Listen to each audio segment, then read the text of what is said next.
कार्य समिति के आदरणीय स्वागताध्यक्ष और यहाँ के जिला इकाई के अध्यक्ष बिल्कुल सक्सेना, इस मौके पर उत्तर प्रदेश पश्चिम के अध्यक्ष और हमारे राष्ट्रीय संगठन मंत्री सुशांतु श्रीवास्तव जी,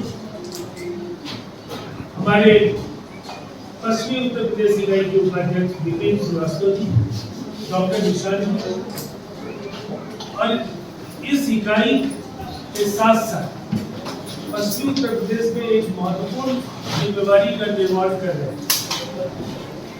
इस इकाई के प्रदेश महासचिव Rajiv Saxena ji, Chitransh chamber of commerce and industries के पश्चिम उत्तर प्रदेश के अध्यक्ष रंजीत वर्मा जी, इस मौके पर उपस्थित ग्लोबल गैस कॉन्फ्रेंस के डिजिटल मीडिया टेक्नोलॉजी के राष्ट्रीय अध्यक्ष नवीन श्रीवास्तव जी,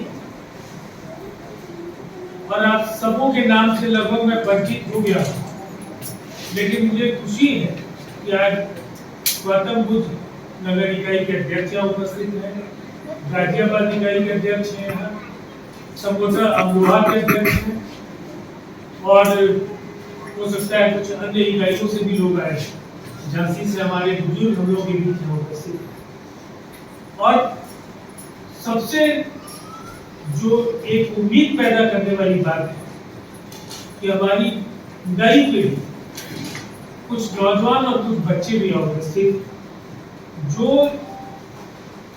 इस पूरी यात्रा को, जो भविष्य में कई पड़ाव हम तय करेंगे, उसमें उनका न केवल साथ मिलेगा, वो भविष्य में इस मुहिम की अगुवाई करते हैं। आप सबको सबसे पहले उत्तर प्रदेश पश्चिम के इस पहली कार्य समिति की बैठक की हार्दिक शुभकामनाएं और आप सबको बधाई। गाजियाबाद के अध्यक्ष का नाम लिए कि नहीं?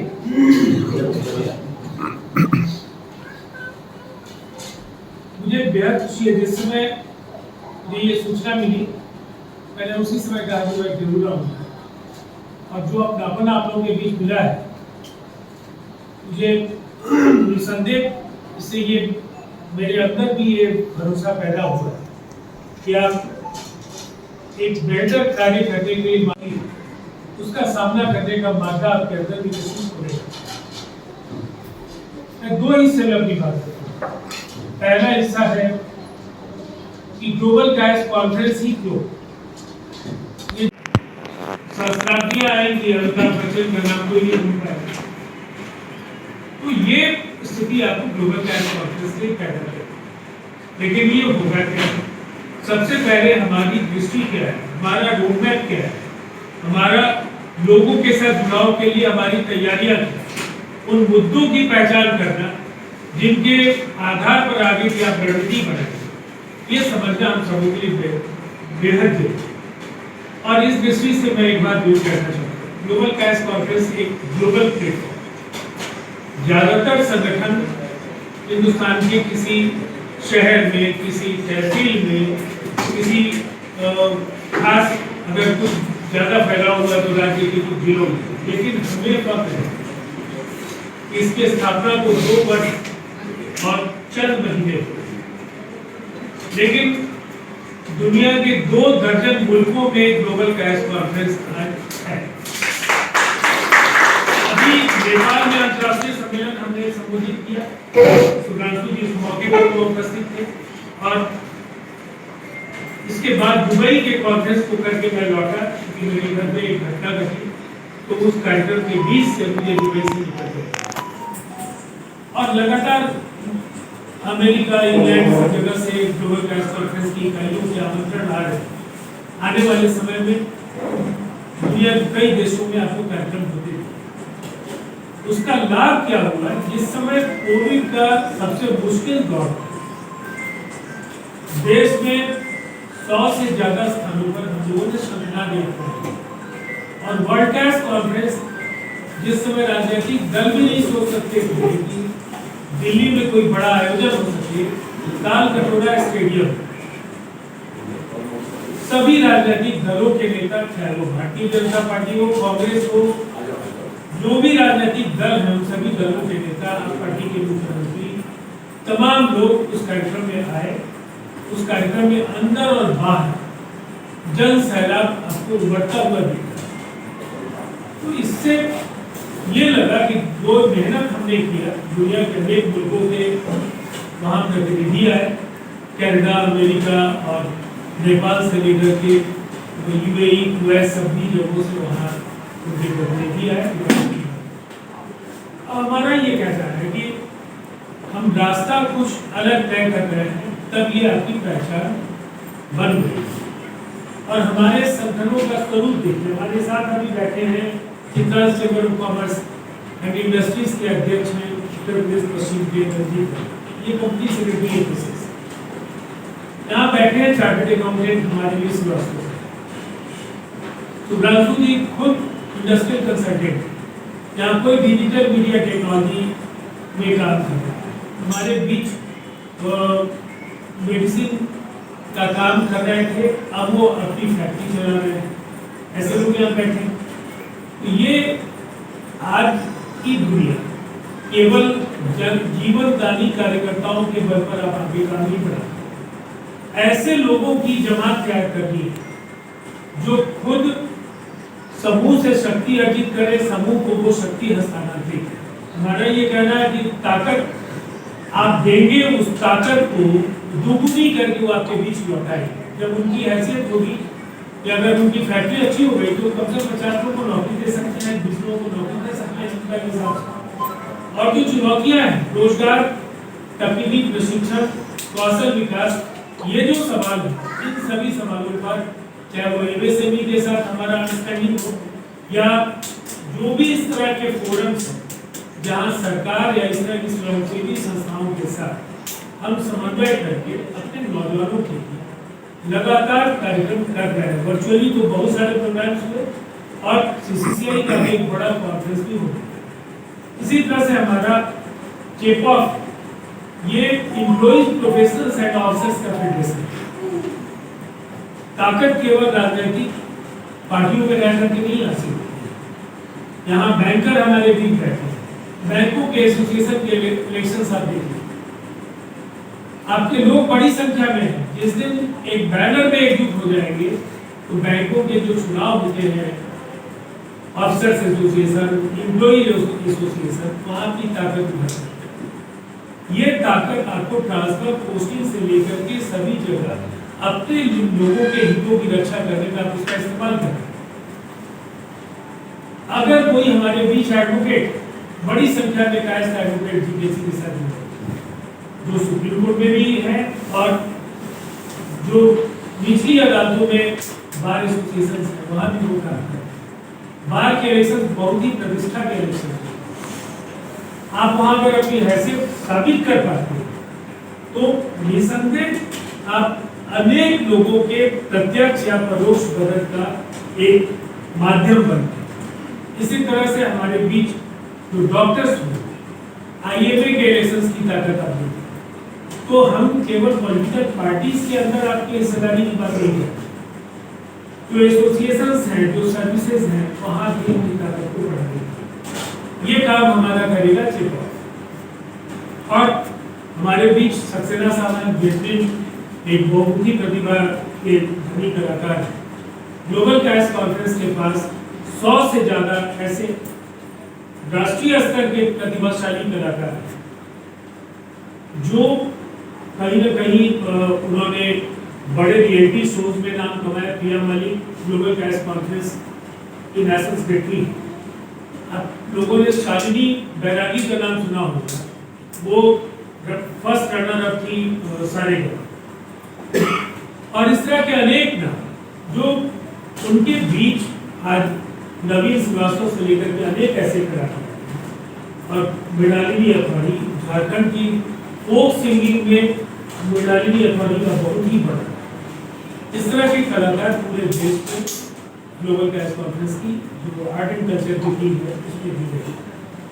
हम अपने कार्यक्रमों में कुछ ऐसे लोगों को बुलाते हैं जिसका एक उदाहरण है। एक क्या नाम था जो इसको ग्लोबल गैस कॉन्फ्रेंस में उन्होंने जाने का मौका दिया था, जिसके इसको अवार्ड दिया देवांश देवांश को बाद में मारवा स्टूडियो में बहुत सारा काम मिला, इसलिए कि संदीप मारवा हम लोग के शोज में माधवी वर्मा के अवार्ड समारोह में बराबर। तो इस प्लेटफॉर्म को केवल चित्रकूट पूजा तक ही सीमित नहीं, अपने आराध्य देव के प्रति श्रद्धा सम्मान के साथ हर दिन कायस्तों का हो, इसके लिए हमें काम करना है और ये जीवन शैली का हिस्सा बनना है। इसके लिए 24 घंटे आपको नहीं देंगे, आपको अपने काम की घंटे बनाना। अगर आप 9 बजे सुबह उठते हैं तो आप 8:30 बजे 8 बजे उठते हैं, कुछ समय उस गौरवशाली पुल के लिए निकालिए जिसमें आपका जन्म हुआ है। उस पुल का जो ऋण है उसको चुकाने के लिए आप आगे, और ये तभी संभव है जब आप खुद कुछ करेंगे, तब लोगों को प्रेरित कर पाएंगे कि आप भी, मैं कर रहा हूँ आप भी कीजिए, इसका फर्क आएगा। और ऐसा नहीं है, आपकी समृद्धि बढ़ेगी, आपका आत्मविश्वास बढ़ेगा। जब भी आप अपने भाई बहनों की मदद करने के लिए आप आएंगे, आपकी ताकत भी बढ़ेगी। आपके घर पर कोई किराएदार बलात् कब्जा नहीं कर पाएगा जब आपके 100 साथी, आपके 100 परिवार के सदस्य होंगे। आपकी जमीन पर अनधिकृत कोई कब्जा नहीं कर पाएगा। कोई आपकी जमीन को लेकर के ये सपने नहीं पाल लेगा कि ये तो बाहर रहते हैं कि जमीन को कब्जा है। ये जमीनी समस्या है। आपके परिवार को लोग सम्मान के साथ देखें। मुश्किल वक्त में आपके यहाँ आपके बुलावे पर 25 लोग 50 लोग पहुंच जाए, इसके लिए भी संगठन जरूरी है। संगठन के बगैर आप निष्क्रिय हैं, देश का अभाव है। यही संगठन जब आपके साथ होता है तो आप एक शक्तिशाली सामाजिक समूह के हिस्सा बनते हैं। और मैं किसी जातीय समूह का नाम नहीं, आप खाप पंचायतों की ताकत देगी। कई बुराइयां हो सकती है, लेकिन वो एक अपराधी के बचाव के लिए भी सामने आते हैं। नोएडा की एक घटना हुई, नेशनल मीडिया ने पुरजोर तरीके से, कोई त्यागी थे, उनकी गिरफ्तारी हुई, बहुत सारी चीजें हुई, लेकिन उसमें उनकी जाति के समूह ने वो गलत काम भी नहीं किया, वो एक अलग बात है, लेकिन उनके अंदर ये उस समूह के कारण ये ताकत क्या कि वो अपने फैसले थोप सकते। हम थोपेंगे नहीं, अन्याय का प्रतिकार तो करेंगे, गलतियों का विरोध तो करेंगे। सत्ता हो या विपक्ष, हम अपनी हिस्सेदारी तो मांगेंगे। मोदी जी हैं, बहुत अच्छे आदमी हैं, राहुल गांधी जी भी बहुत बुरे आदमी नहीं है, लेकिन हमारे लिए तो अच्छे तब होंगे जब इनकी सरकारों में हमारे 5 मंत्री जी थे, 25 MP MLA, तो ये हैसियत भी तब बनती है जब आपके पास दांत और आपके नाखून, आप दांत गड़ाना सीख जाए, आपके उम्मीदवार का टिकट कट जाए, अब विरोध कीजिए। मैं तो उस समय एनडीए में था, लेकिन जिस समय रविशंकर प्रसाद जी को कैबिनेट से बाहर किया गया, मैंने भूमिका लिया करके सोने यूपी में कहा था प्रधानमंत्री जी अच्छी गलती। और मैंने कहा कि आपका विशेषाधिकार है, आप जिसको रखना चाहे, जिसको हटाना चाहे, लेकिन भारतीय जनता कोई काबिल कैस नहीं मिला, आप उसको बना देते। अगर मान लीजिए आपको लगता है रविशंकर जी अच्छा काम नहीं कर रहे, किसी दूसरे कैस को, तो इसमें थोड़ा स्वार्थी हमें होना है। कई आदर्शवादी लोग कहेंगे क्या होगा जाति से, क्या, तो उनकी सोच को हम तो बदल नहीं सकते। लेकिन मुझे ऐसा लगता है दुनिया में अनेक मुल्क आज इस आइडेंटिटी पॉलिटिक्स को लेकर के पैदा हुए। जातीय चेतना ने चेकोस्लोवाकिया का विभाजन किया, और चेक और स्लोवाक 2 ऐसे रिपब्लिक्स हैं जो दुनिया के मैप पर उभर करके आप दुनिया की एक बड़ी ताकत यूएसएसआर, सोवियत संघ, लेकिन आज वहाँ मस्जिदों और चर्च कम्युनिज्म उनको नकार नहीं पाए। आज आर्मेनिया से लेकर अजरबैजान और कजाकिस्तान से लेकर के जो तुर्कमेनिस्तान, ये तमाम देश हैं, वहाँ मुसलमानों के नाम पर वहाँ वो राजनीति कर रहे हैं, कई क्रिश्चियनिटी के नाम पर राजनीति कर रहे हैं। तो कैस्तों को आखिर ऐसा क्या हो गया है कि हम अपने हक की लड़ाई नहीं लड़ेंगे? हम हिंदू हैं, हमें गर्व है हिंदू होने में। हम तो भगवान चित्रगुप्त की काया से उत्पन्न हुए, लेकिन इस सृष्टि में हमारा होना कितना जरूरी है ये भी तो बताना होगा। हम रहेंगे तो ये सिस्टम की गुणवत्ता रहे, हम रहेंगे तभी ये सिस्टम ईमानदार रहे। और ये हमारे पुरखों ने साबित किया। कोई दाग बता दे डॉक्टर राजेंद्र प्रसाद पर, नेताजी सुभाष चंद्र बोस पर, स्वामी विवेकानंद पर, इन महापुरुषों पर जब कोई दाग नहीं लगा तो उनके वंश परंपरा के जो लोग हैं वो भी इस विरासत को कायम रखेंगे, लेकिन उन पर भरोसा इस सिस्टम में तो ये फर्क है ग्लोबल गैस कॉन्फ्रेंस के चिंतन। आपकी विचारधारा क्या है आप आजाद, लेकिन ग्लोबल गैस कॉन्फ्रेंस के मंच पर आप कायस्थ हैं, इसके सिवाय आपका कोई मतलब नहीं। न यहाँ कोई दल है, न कोई विचारधारा है, न हमारा कोई नेता। हमारा नेता वही होगा जो इस कायस्थों का भला करे। अलग अलग इलाकों में हम तय करेंगे कि हमको किसके साथ मिलना है। अलग अलग इलाकों में अपने हितों की रक्षा करने वाले लोगों के साथ हम खड़े होंगे।